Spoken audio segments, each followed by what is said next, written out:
This is the Electronic Transfer Levy Repeal Bill. That's the famous e-levy bill. I'll proceed to sign it. Okay, I've just given assent to the repeal of the famous e-levy bill.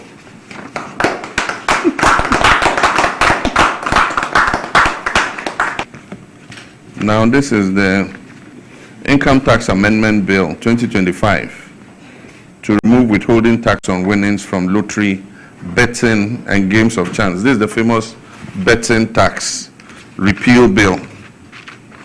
And so I'll assent to it, 2nd April 2025. So betting tax is gone.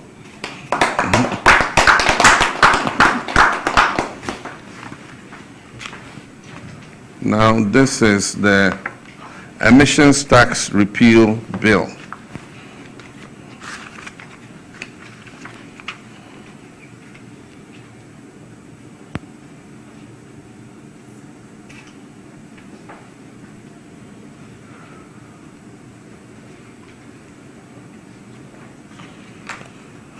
So Emissions Levy Repeal Act 2025, emissions levy is gone.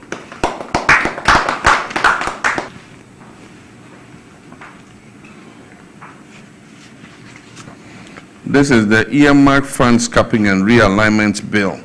This is the bill that caps the GET Fund and National Health Insurance Levy and moves those resources into the Consolidated Fund. We promise that we'll take the capping off, we'll uncap them. And so this bill uncaps the GET Fund and the National Health Insurance Levy.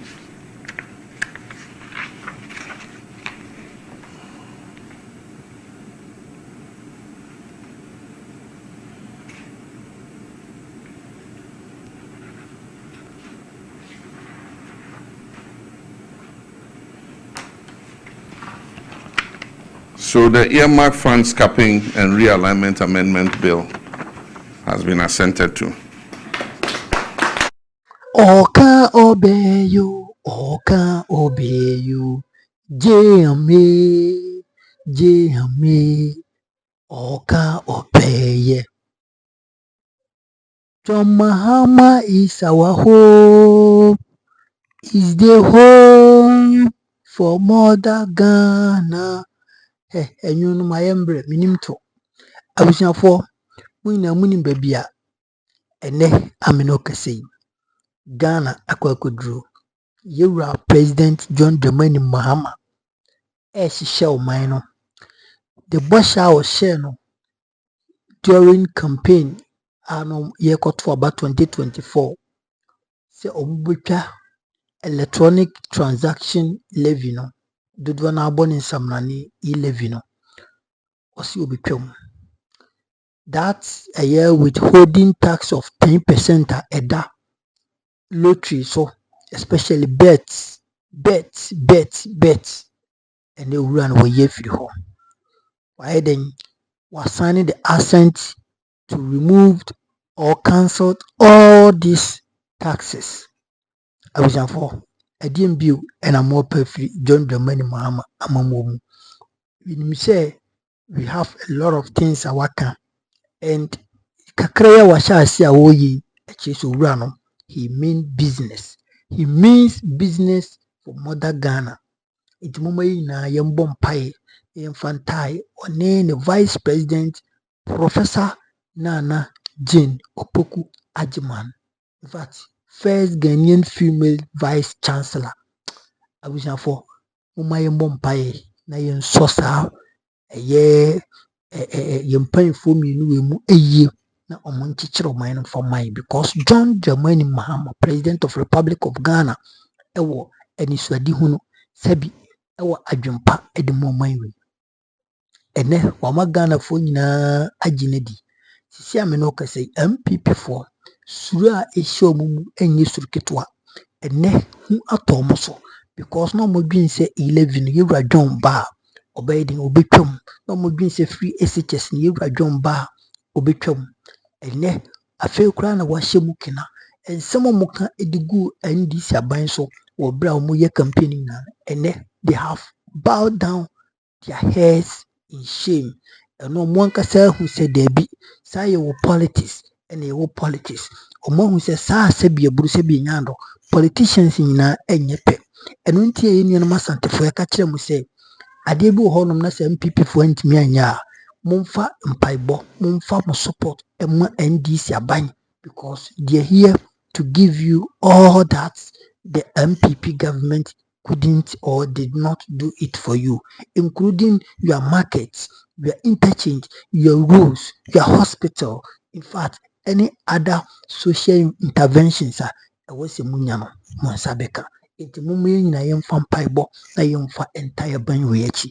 A banwe ewa dream papa, at the moment my kunkono Ghana, a banwe ewa dream papa, at the man santimai, any other tribe will be ano, a banwe ewa dream papa. Edemano it memo being kase NDC ni MPP na eyepe omukasa at this crucial moment no enye no corridor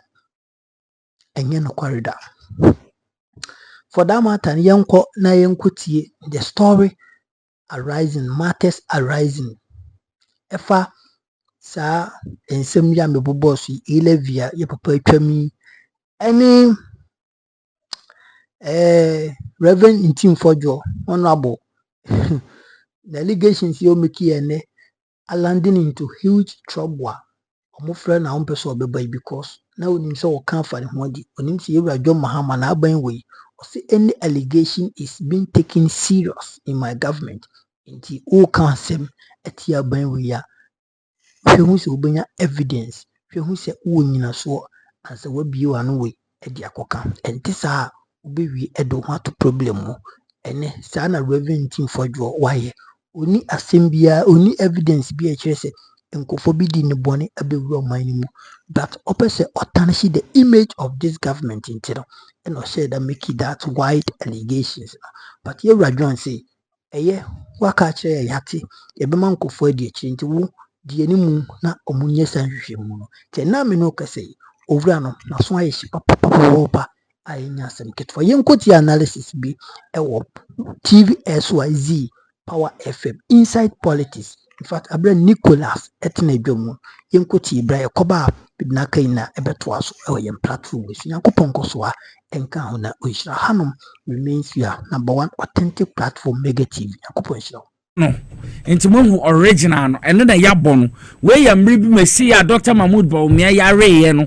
munu na omakofa ba twetwe ba bia wan hwe ne yi a obeka se mesi ndan no nti mesra Ghana fo mesra obi anka na koma nto ne yem maami odende ye maami wo ho ti ase ye maami Jane Opoku Ajeman na no ho ye pa very soon maami je na ho kakra ye be hu no nti mama obi akoma ntu anapei yenim kofo course ahroa na bi mo frɛ na de na ekoso na de na ekoso ne ho ye pa metumi atena ha ka kyerɛ pen sɛ Professor Nana Opoku Ajeman ne ho ye nti obi anka na dubuntu ne yem na tribal yi na nsɛm bebre omoka mama obi entie mo omoka mama obi entie mo omoka metumi aka kyerɛ ndane sɛ maame ne ho ye pa ne ho ye I'm Sambra Studio say na me bisa lawyer Worry Brown.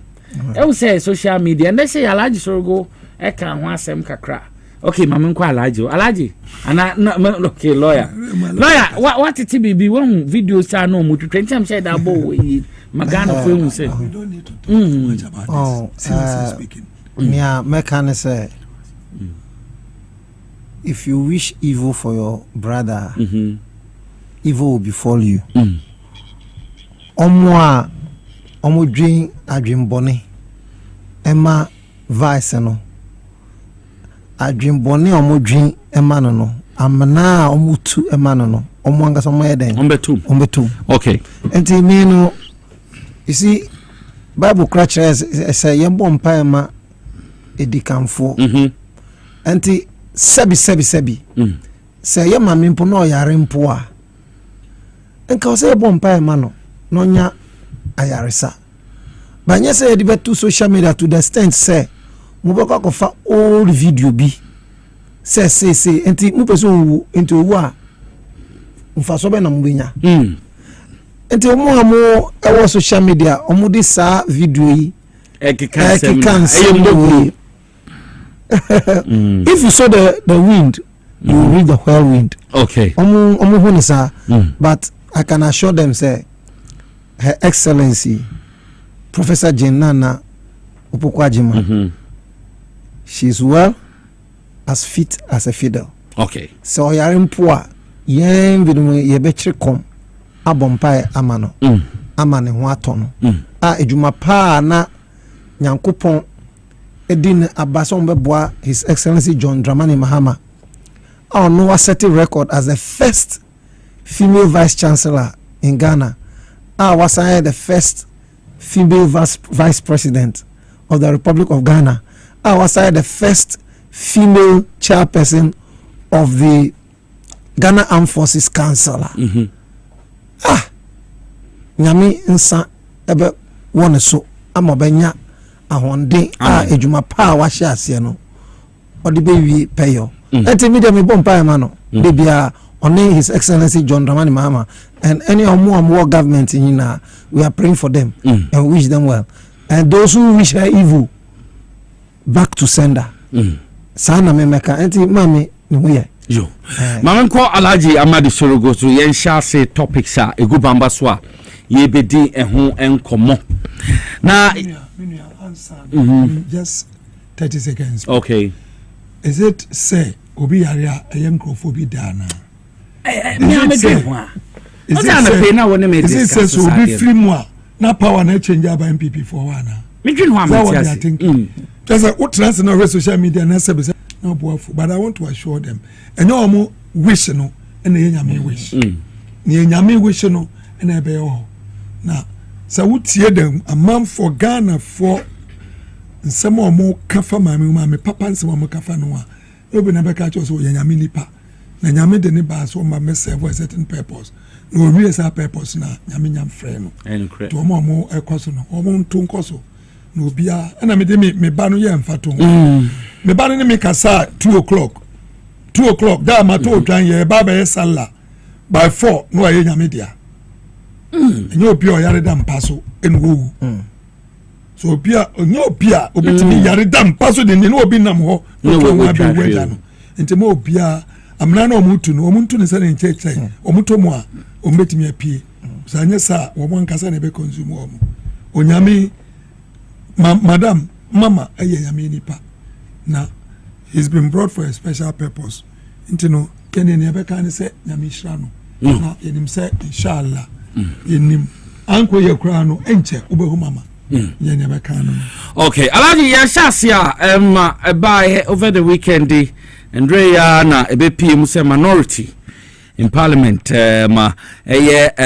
Reverend John Intim Fojo oye MP ma Asen South or sanso ranking member defense and interior or the betu ja say ambulance flight BBC Air Force, airport, Kotoka International Airport. Na almost suspected so kita cocaine. And some ahuru bi akoso concerning free takrade ba Accra, Pedu Junction. Cocaine bia or no so omonsa kaya nipa 2 na no mo deba. Omo value $350 million. And in same be sisi omo feel say omonte hwasem. Wabeka won same be His Excellency John Dramani Mahama so yina no say ya dia obehwe manakok ne CID NIB and San National Security so etuwana mo Alhaji yentiwe yensha so unim ene di kanu ma minsan enawase na mena enkramofo nyina ase na mena urade ase se wama afina kwaba na baba tue we are happy we are celebrating na nunkoda nchen no wo hwe di sia sala na ye ni 2 days yen ye bompaye Sunday. Another group led by Chief Imam National Ombompaye Monday. And the Kenya president has said Najuna do our penkramo asem. Our declare 2 days. Say public holiday and ka ubo say a better tatataso. Into no me fa konya so. And on behalf of the entire Muslim community our Ghana and in the world at large, ɛna President John Mahama say say ɔka yɛ no na amanfo fi so didi agorɔ ɔtumi nyɛ ɛwɔ manifesto no ma ɛka sɛ ɛba ɛbɛyɛ no ɔkan waba nso wayɛ Tom de ato ndwuma ma ɔka ɔbɛyɛ nti nkramofo nyinaa on behalf of them no yɛda ɔma sɛ there is no conflict wobɛnya abotrɛ na wayɛ prayers na wajubilate na wacelebrate no yɛtɔ so mmienu wonim yɛse obi a otwitwa amene biara no osuro so ɔbɛda n'akyiri so wɔn nyɛ mekyɛ no otwitwa amene osuro so ɔbɛda ayɛya na ne kɔn ɛsoro in the first place ɔmo ankasɛ military plane bi na baayɛ ɔmo ankasɛ cargo plane bi na baayɛ ɔmo ankasɛ Ibrahim plane ɛna ɔde baayɛ ɔmo se ambulance na wonim metia na si NPP for awurade kan so ɔbɛto ɔmo to ampa I can conveniently and confidently say that was the work NPP for ye wo mo yusu sa place no ade sisa cocaine no that is the reason why to meet me adwene because I can't phantom meet ono meet me nwene da se plane anya ye kura no eyada o ma ye nyina hu plane no enko meet me yi plane no kura mama we plane ketwa ambulance obi yare ani ade na eba na sebi impreduasa ye ka se plane eba enya banku ani po yare na plane asika 40 million range plane e ma no be fa omo do omo ko eni wo yare a in the first place no idea na ba omo adwenem say wo mo see the ambulance no air ambulance no e free plane e be fa nipa no aba na e ba be fa cocaine unim MPP for more one thing and the second one no a Russian plane bi me say announce so aba be for cocaine masa what do you know won tiase and a president is a permanent channel at least you say we your omamba papa and this work as idea me free security for agencies na you omun charge no na ja omun mewo na chire wo mu na mun nyina mun collaborate say na be ya Ghana yem pese Ghana ebeba baby ade cocaine be fa na fe nyina mun pese ye ba be yinu ha yem pe transit because obeka ya ebi free takura de ba no miachi wo mu amene aye kra betwe $350 million worth ya chi wo mu intino me president am tuwo ide amma so da intino nyame nchade bia yes there is no smoke without fire they say what me abono was one woman enough details was what my details kura we o mamba and now we are MP and now we are ranking member and you know the other committees no emra national security for NIB for national investigations for NACO for more cocaine so ni emra na so ajamu nyina mun trans na mun jojo na mun fa kwanya mbefa so a wo se ya frame me na me nko ya frame me china me nko ni media ma mo ni ma mo wie na mo pe no mo nye wo mo ntia se wo metwimi mfiri me office wasa we how to say right on the ground right from the word go no o ba say a sensational journalism and NASA politics no person obey because they are simple and straightforward as far as we are concerned yehunu cocaine be idea but what can and also suspect it the one who alleges must prove and you know yeah I no credit yeah nchichire ya pesa obua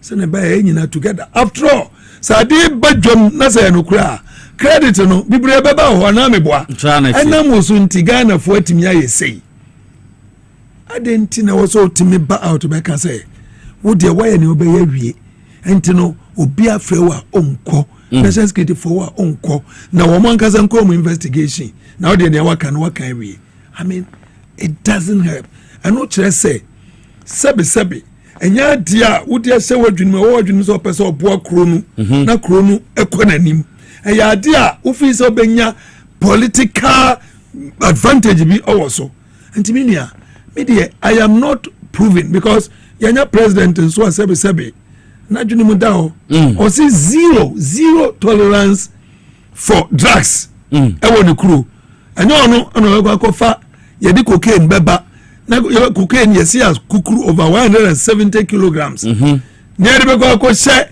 after Beko in a code and Kukunte. Okay. Kukunte 77 parcels. 77 parcels. A Kodani Kukunte. Was one of the and yet ono and an aside in a beba. Apart from that, and it be brace, see.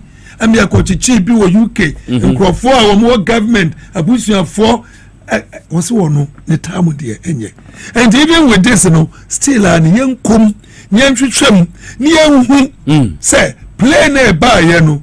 Obiani or can say play number. Yatre among for investigations. But one of what legends say, who suspect to say, or by far cocaine. Now the way we link it, coronation up as all link coca say 350 million worth of cocaine na ya kwachi yanu wo de wadwene ye ompo say jama ya de anubi na etu kwa masa sebe so wajimi who would do this say play na besi aye nyina nim say play na besi na wo bi nko so cocaine okay say the same thing NPP for buy no na nka almost mo gold bi e de adwane I'm a coach on my airport. Okay. I go fire ye by NPP for social 10 bia. Ombe bia party ni very unpopular. Nani man koye for parliament no makoye. Afa no marking no akokika and somewhere esinu. I was so munya sensation bi. No me the buy out in tem. Na Ghana for the same thing omuya vice president no. Say ya Charlie Crawford ho wanya yo. Yempe bibi abeka Ghana for bia ni betwa ho ne benya ho adetim. Exactly that is happening. But I'm happy say His Excellency President John Mahama I set committee was mun kura mun tentem. So okase won cooperate here. Munyano na mwankasa mu expertise na mu wono after abetimi atrezi play ni buy and woman ekoye e de ne ko mu everything is there. You know, a better say, yeah, sure, and say, everybody is ready to help him to fight the drug minister. I'm a Ghana under MPP. I best say, I say a bon coon. And that time no Ghana drugs and yeah, the frafra because woman can crop for no more dosuko a womb. And see, now no success is a chopono and they all ya and also for Kwankuti Kwambeso, no more dear sir. But I can assure them, Pamno Chano in Samacho. Ghana, we are moving. And Usha, in this is nature say the country has started picking very well. So our interest rates are bear down. Bonsi 92 days, 365 days. Look, 180 days, 192 days. Ni number form. I mean the interest rate about for more. How Sidino are stabilizing.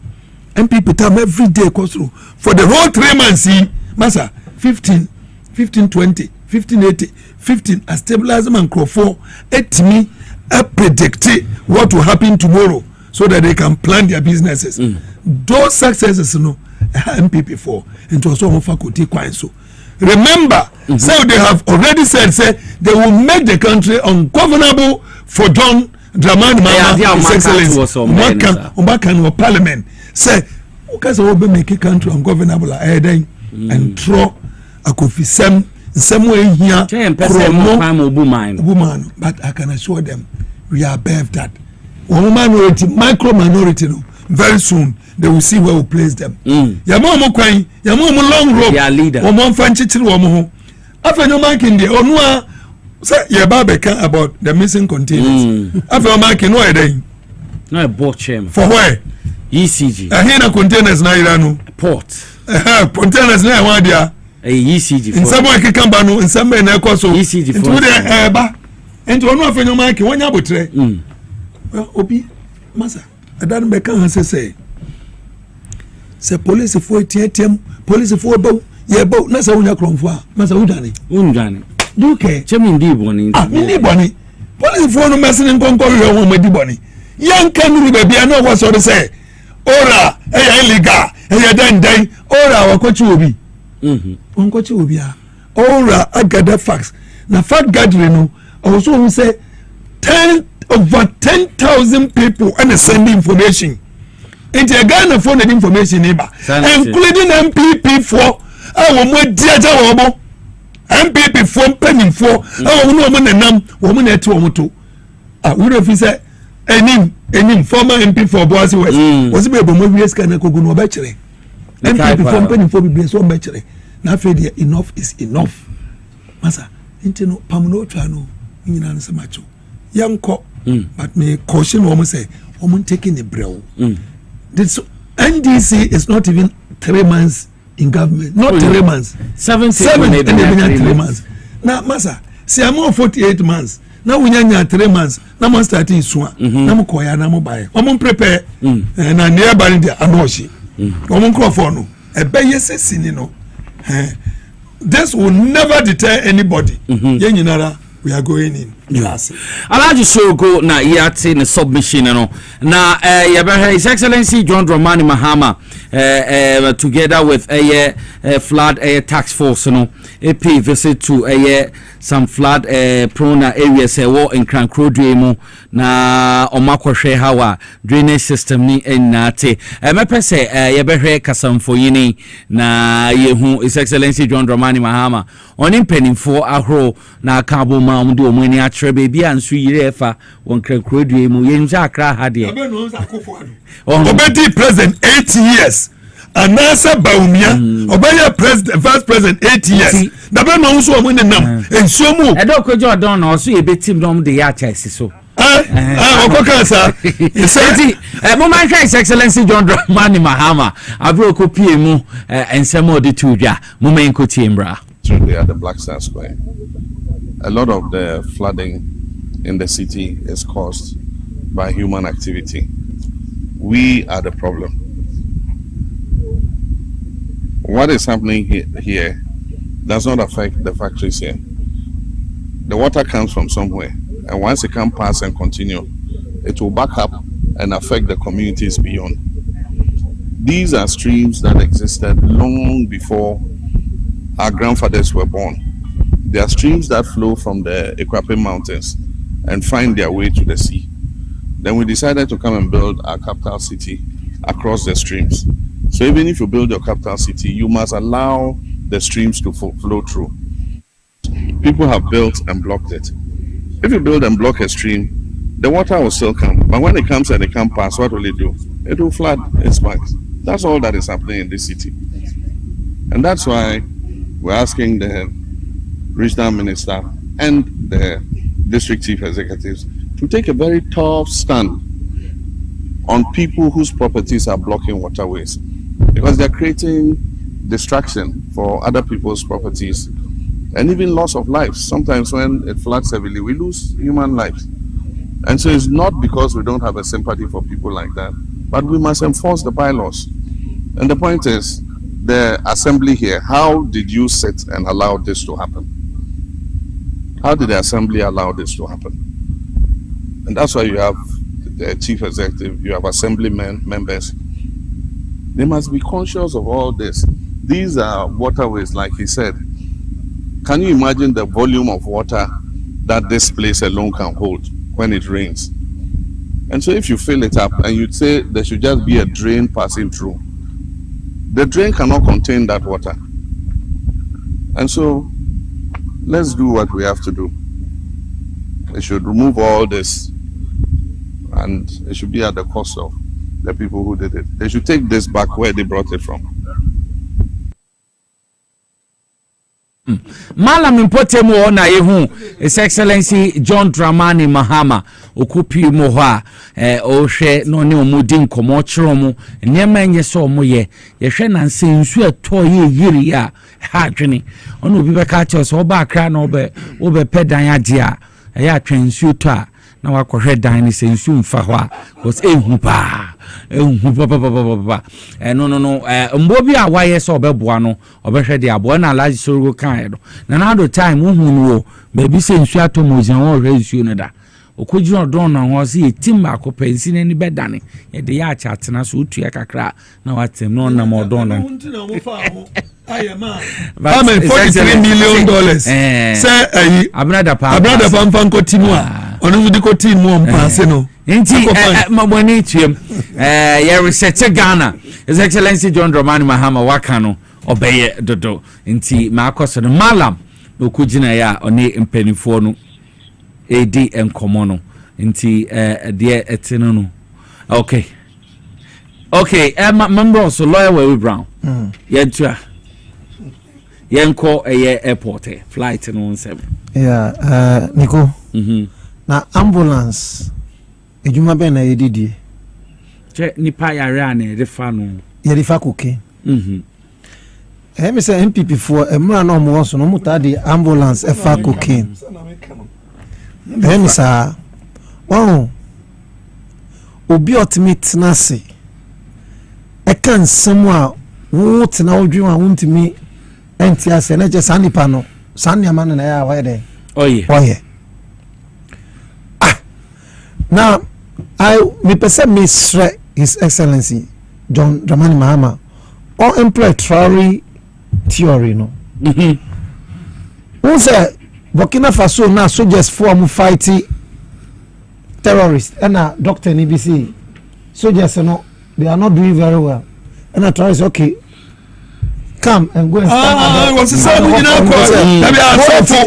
asofu say go and I nkrofo we say judges no magistrates and judges they were criticizing the soldiers were not doing this so he stopped all of them and sent them to the war front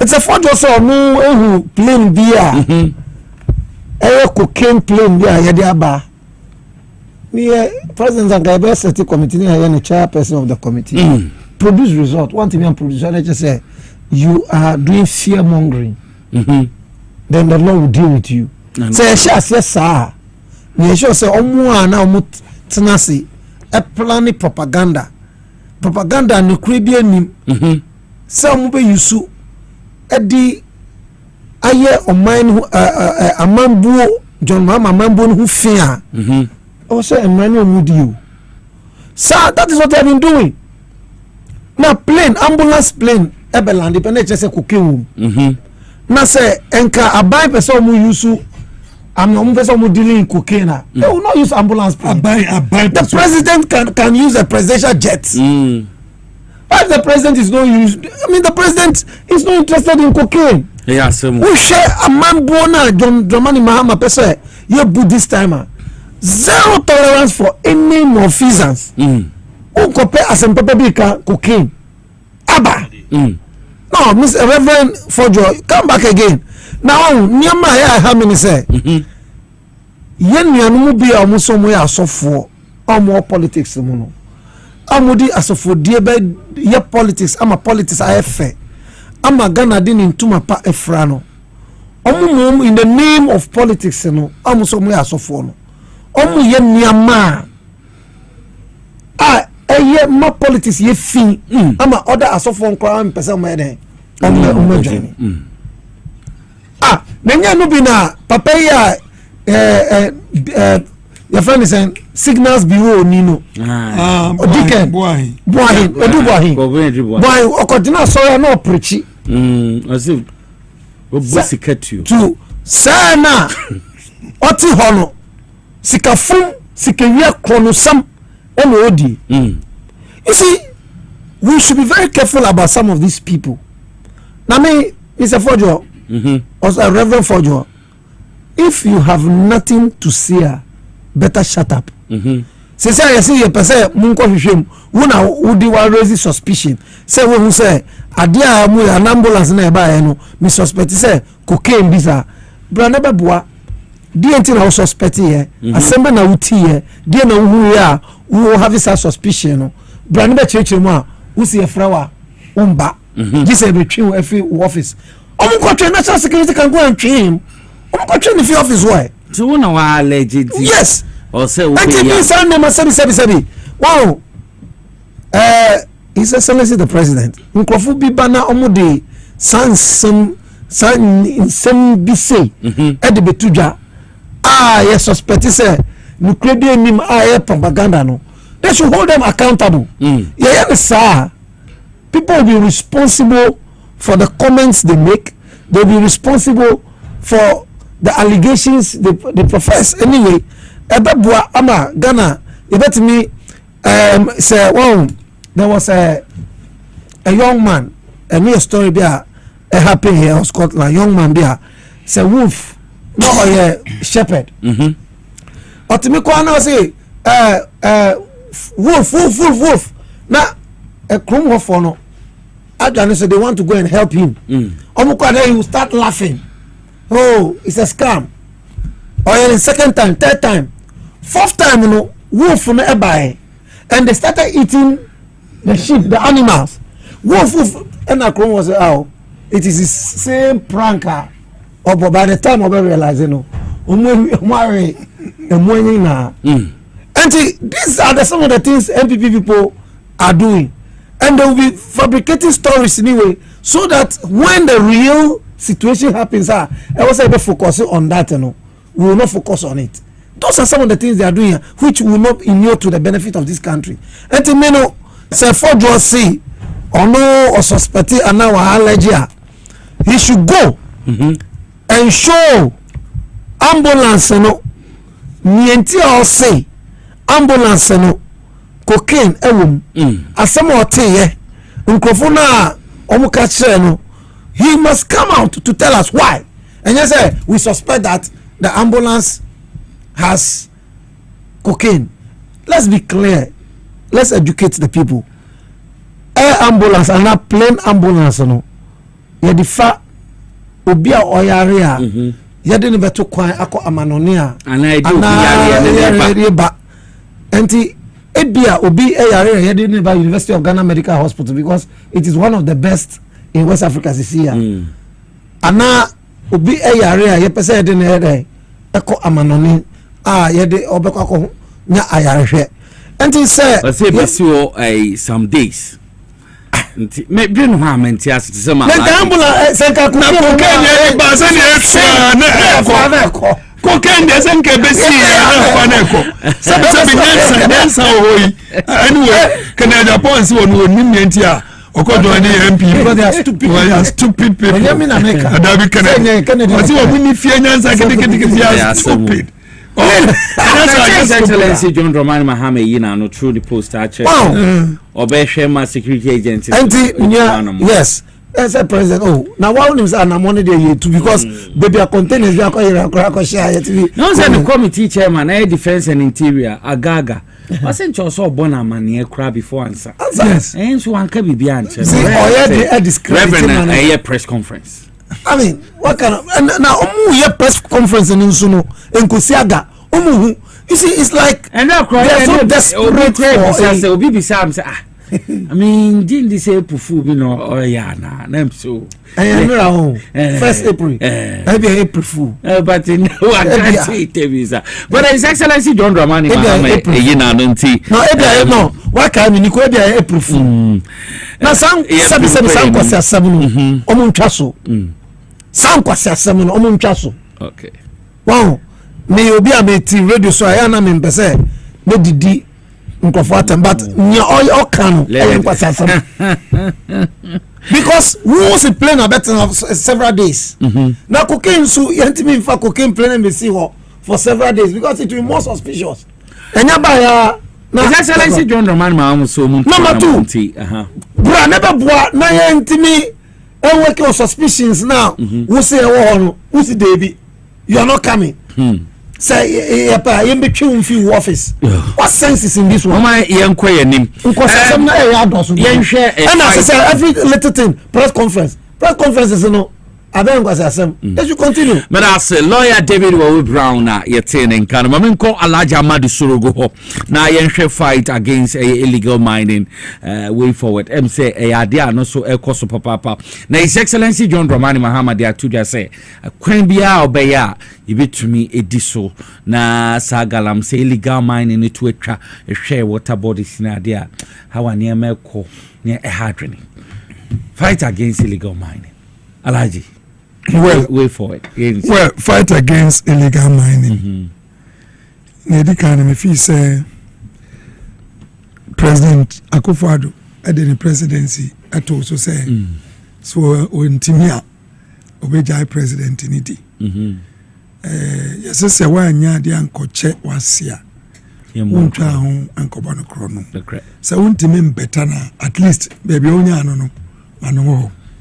nti no obekasa ni ani musuo no the way sitie na ba bibibre wo ho a galamsey nyanko na ye ni bibi a friend community mining because community mining ni de nature so no ama ho kwan na ye ni bibi a ye friend say forest na ye won laws wa emra no esi kwan se wuntimi nko no na samra ne adwuma akofo do buy no se da bi da kai ohwehwe ma forest one gold wo pa into so wuntimi aka chen se ho no benya sika because party peska the party hiska nti when you lost no a ye nyina me so go mi kan ye di boy kwaye no hu ban no oyifiri wo se enkonkoye nti no first and foremost nsio no a na nkasa bi yenkasa ye kroji but na ye kakra baabi no ebe se kura ankobra mu ina ankobra pra densu oda na me ho alaji me fa praso eye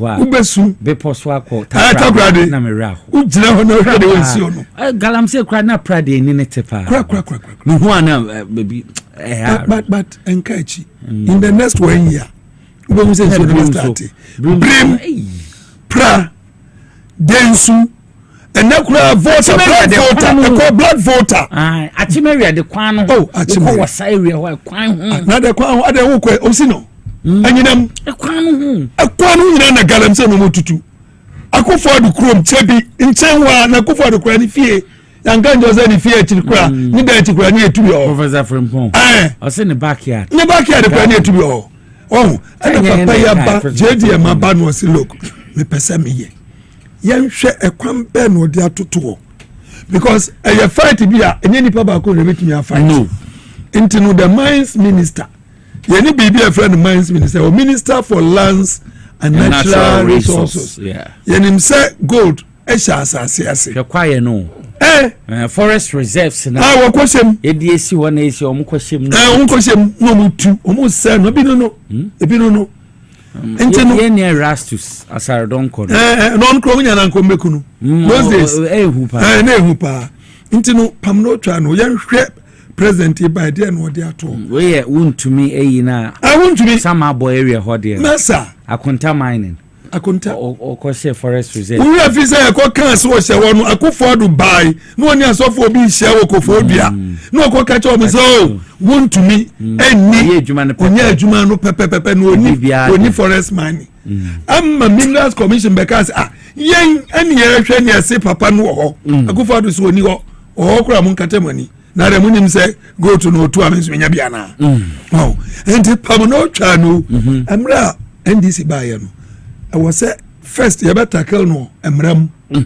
because one thing tackle no only physically emra no a ema kwan masa ni amani ye no o say tackle ntia ye kai say emra NPP ba be kono o mu sign permit mine no permit no sign man ko full lines hundreds after mu lucy na make no 7 December no what was the president John Mahama training in him step no aye kono na me kire wo no first and foremost no laws no e makwansi enko forest no no wo mo target say laws na wo say wo mo repeal laws no number 2 community mining no yetwam say community no enya community for na benefit mine wo be kono na a constituency chairman and the animal secretary organizer wo mu na leaders and wo mu na leaders and so as a community Ghana e mobile. That's why so this is most fantastic and excellent program on your airways what you see inside politics yamfa credit in Emma radio power fm power fm yamfa abasopon bi nkoma tv syz omna moboa ya nya sanse nwebi enjabusanfo ensem dey simple to see ndc ehihye oman die MPP I don't bet my say there will be a good opposition party in terms of ombeko monoton na omahwe the ekoso when this abamu na omo asunya in case that bi after century bi after decades bi after 42 years bi say Ghana for sanyo madwin say oh yeah NDC for ahihye oman no Enti sisi yen shedam for NPP for no mo mhwese omo besia abeto aso na obedwiri na enti oboba na omo dwiri na kyese NPP ni yegu no preko saa mbre no na saa NPP munya konya mo ba na mo nso sebi ma hihye oman no enti for now there mo ntina akiri for over 20 even more than that na mo nhwe de ekoso because munya nyema adwin se mo besua mo papa entro ene na da ene se hunu ena agye mo adwin aboso e opposition afenyo makin ena me no kase waye hye semati minister John Jinapon semo de betu dwa efa mixing eyi ne hono omakopiem ewo India ni bi hono okire mu a saa enade no omwane nane no containers ni bi no ekopiem wo India ni ho na India no ensem obeka ne se saa container no omoton ma no in fact last year and yemisa se last year no na hwan ya ban na wo so wanzi yankopon nyine bibi ko ade we na Ghana fo se kan DC fo ancheche mu nsem yie na chese enema bi amma bonti anka Ghana fo ebe sha ase ajeje akase o NDC fo ba sisi ai na nkofo yo mu sha ase mu eluto oman to the extent se nkofo binim ye atabanya na etwetwa containers ho saa flyer no ye shoso nya bi picture no samfoni no etuo akire saa flyer no mo delete free system ni mu ohun bi ana chese fake omo ye dia kire se NDC for but enei ko na to edi enya NDC aban na omo di se edwuma no na mum NPP bra na Dubik Mahama eni deputy abetin Krampa omo ECG ho no omo na sebi nyado omo di se nyambra sem no Afenyo Makin was a board chairman of ECG ho no enti yenko bisa sankofo no and then once Afenyo Makin see and find your politics because only where these cases are coming from only where evidence ashasi egedaba and to ni say here obeko jail he just want to stop politicizing it now Afenyo that man now ashasi say wo kasa say yenka politics asemba ma yenye politics abujafo. This tells you how the NPP is going to be in opposition for a decade. This tells you how the NPP is going to be in opposition for a decade because they are not ready to change, because they are not ready to serve the people, because they are not ready to come to power. Adia was more mobile power no. And they're watching change Anka Yebra John Mahama Eshisha Mamuyo Mbetina Sino Mashane Kamano. And they omotinchen and omusan eyedede.